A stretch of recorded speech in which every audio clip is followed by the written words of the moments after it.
promise was we will exhaust that which is afforded to us at this point in time before imposing new burdens to the people. So it's really just a question of not just managing the resources, but really having that mindset that this is the people's money. It has to be down to the people, period. Nobody should be dipping into the trough. And that has had substantial results already. In agriculture, for instance, one of the issues against my predecessor has been called locally the fertilizer scam.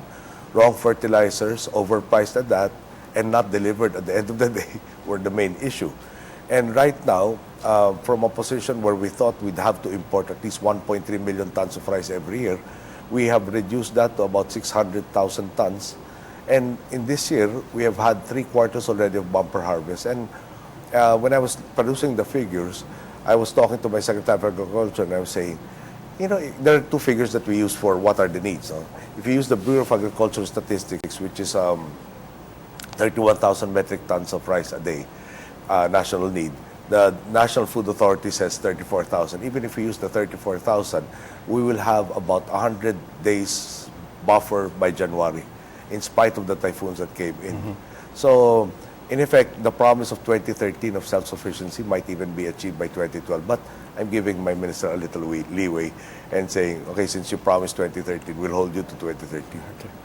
So, and it all revolved around basically doing the right thing. And again, back to good governance, not fixing the irrigation systems, marketing arms for upland rice farmers, the seeds that were true and not faked, etc. All of this has already been producing all these results. Next up, Mr. President, is Jesse from Cavite, who writes, the Ninoy Aquino International Airport has been labeled as the world's worst airport. The airport is named after your late father and is a historical landmark, so I think it's valuable to you personally. What are your plans to improve it? Valuable to me personally. I agree it's a historical landmark. I know it's a significant place truly for our people, especially the current generation. Now, having said that, personal wants should not be overtaken by the nation's concern. It is a very heavily built-up area. We are almost at the point that it's totally saturated. I think the whole complex is designed for 32 million arrivals or 32 million people that will be utilizing it. And it is now approaching 30 million. Now, it's so built up that it would take a lot of expropriation proceedings, delaying the whole process of getting, for instance, a new target of 10 million tourists into the country. So, it's a 30-year-old structure. It has suffered the ravages of time. There are a plan for it for improving both structurally and aesthetically will be presented to me by Tuesday next week. Tuesday of next week? Tuesday next week. Right. But it is not, it will be a stopgap measure for the next 4 or 5 years because we are really looking at alternatives already to that complex, given the fact that it will be, hard-pressed to support the 10 million tourist arrivals that we are targeting. Now, why are we focusing on tourism? It's a low-lying fruit as far as we're concerned. It brings about 1 direct job for every tourist arrival. So 10 million new jobs is really something that we're striving for. Very significant. Another question, another transportation question for you, Mr. President, as well as an environmental issue. Will from San Juan submitted this. The jeepney is the most commonly used form of transportation in our country. However, it's also one of the worst contributors of greenhouse gases. Do you have plans to introduce innovations on the jeepney to create a more environmentally friendly transportation system?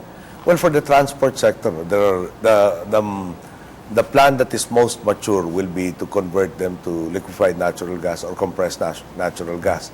And hand in hand with that, is the DOE's soliciting of, issuing of service contracts for a lot of natural gas fields within our territory. That frees us from the vagaries of the Middle East oil situation. So there is that aspect of it. We are seriously monitoring also the pollution levels in all of our cities. And one of the things that we did upon entering office was we have emission testing centers that unfortunately, some of them were unscrupulous. So I the think centers were there, but no one was using them, or well, they were issuing certifications that were false, to put it bluntly. I'm trying to remember exactly how many they can do in a day. It's something like doing the time and motion for each machine. It would be something like 30 or so in a given day. Then they were certifying 600 a day. Okay. Okay. So when our respective agencies checked on their performance and looked at all of these figures, they closed down. And the closing down resulted in a dramatic decrease of, there's an index, it's micrograms per... The particulate index, Yeah. is that it? I think. Yes. And quite a dramatic drop. I'm sorry, I don't recall the exact figure, but really very substantial. Anyway, if jeepneys use diesel and they are not the most efficient means of transportation, therefore, and they're on the side streets, there's a big contribution to the pollution because of that. Hence, transfer them to, both for environmental reasons and also for fuel security issues, to LNG or CNG. Then there are also proposals for other vehicles that actually we launched. We have a vehicle called the tricycle. It's normally a motorcycle, petrol-based, that has a sidecar, and several passengers ride it. Now, we have converted them to, well, we've given new units that are electric tricycles. And the good thing is, it is not only green, but the increase in profitability for the driver-operators is very, very dramatic.